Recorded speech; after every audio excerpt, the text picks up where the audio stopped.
Hello, രാവിലെ പതിവ് പോലെ തന്നെ നല്ല മഞ്ഞും തണുപ്പാണ് കേട്ടോ. അപ്പോൾ ഞാൻ വേഗം പാൽക്കുപ്പിയൊക്കെ എടുത്തിട്ട് ഉള്ളിലേക്ക് പോവുകയാണ്. ഈ മഞ്ഞടിച്ച് കഴിഞ്ഞാൽ കോൾഡ് കൂടും വിചാരിച്ചിട്ട്. അപ്പോൾ അതാ അടുക്കളയിൽ വന്നപ്പോൾ ഇന്നലത്തെ ചപ്പാത്തിയും പത്തിരിയൊക്കെ ബാക്കിയുണ്ടായിരുന്നു കേട്ടോ.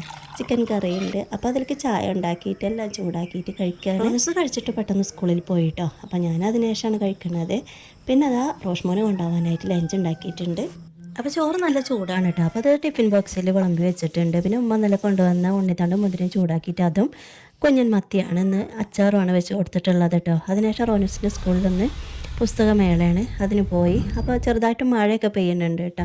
അപ്പോൾ ആ മേള നല്ല സജീവമാണ് കേട്ടോ. എൻ്റെ ഫ്രണ്ടിൻ്റെ മോളാണ് ഈ നോക്കിക്കൊണ്ടിരിക്കുന്നത്. പിന്നെ ഞാനും ബുക്സൊക്കെ എടുത്തൊന്ന് മറിച്ച് നോക്കി. പിന്നെ എൻ്റെ ഫ്രണ്ടിൻ്റെ മോനും റോനൂസും കൂടെയാണ് നിൽക്കുന്നത്. അവരൊക്കെ അതാ ഒഴിഞ്ഞ് നിൽക്കുക കേട്ടോ, ബുക്കല്ലേ. അപ്പോൾ പിന്നെ അതിനോട് വലിയ ഇൻട്രസ്റ്റ് ഒന്നുമില്ല. ഞാനും വെറുതെ ഓരോന്ന് മറിച്ച് നോക്കിക്കൊണ്ടിരിക്കുന്നു. നല്ല റേറ്റ് ആട്ടോ, 450 500 ഉണ്ട്. അതുകൊണ്ട് തന്നെ ഒന്നും വാങ്ങിച്ചില്ല കേട്ടോ. അപ്പോൾ അതാ ഞങ്ങൾ തിരിച്ചു പോരുകയാണ്. അപ്പോൾ ചെറുതായിട്ട് മഴ പെയ്തുകൊണ്ടിരിക്കുന്നുണ്ട്. നല്ല മൂടിക്കെട്ടിയൊരു കാലാവസ്ഥയാണ് കേട്ടോ.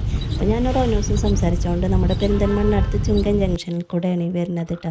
പിന്നെ വീട്ടിൽ വന്നിട്ട് ഞാൻ മത്തൻ ജ്യൂസ് ഉണ്ടാക്കി വെച്ചിട്ടുണ്ടായിരുന്നു രാവിലെ. അതും പിന്നെ കുറച്ച് ചിപ്സ് ഉണ്ടായിരുന്നു, അതും കൂട്ടിയിട്ട് ഞാൻ അവനും കഴിക്കുകയാണ്. അപ്പോൾ മഴയത് കാരണം അത്യാവശ്യം തണുപ്പുണ്ട് കേട്ടോ. ജ്യൂസ് ഉണ്ടാക്കുകയും ചെയ്തു. അപ്പോൾ ഏതായാലും ഉണ്ടാക്കിയതല്ലേ ഞങ്ങൾ കുടിക്കുക കേട്ടോ. അപ്പോൾ ഇത്രയേ ഉള്ളൂ ഇന്നത്തെ ഞങ്ങളുടെ കുഞ്ഞു വ്ളോഗ്. ഇഷ്ടമായിട്ടുണ്ടെങ്കിൽ എല്ലാവരും ഒന്ന് സപ്പോർട്ട് ചെയ്യാൻ മറക്കല്ലേ.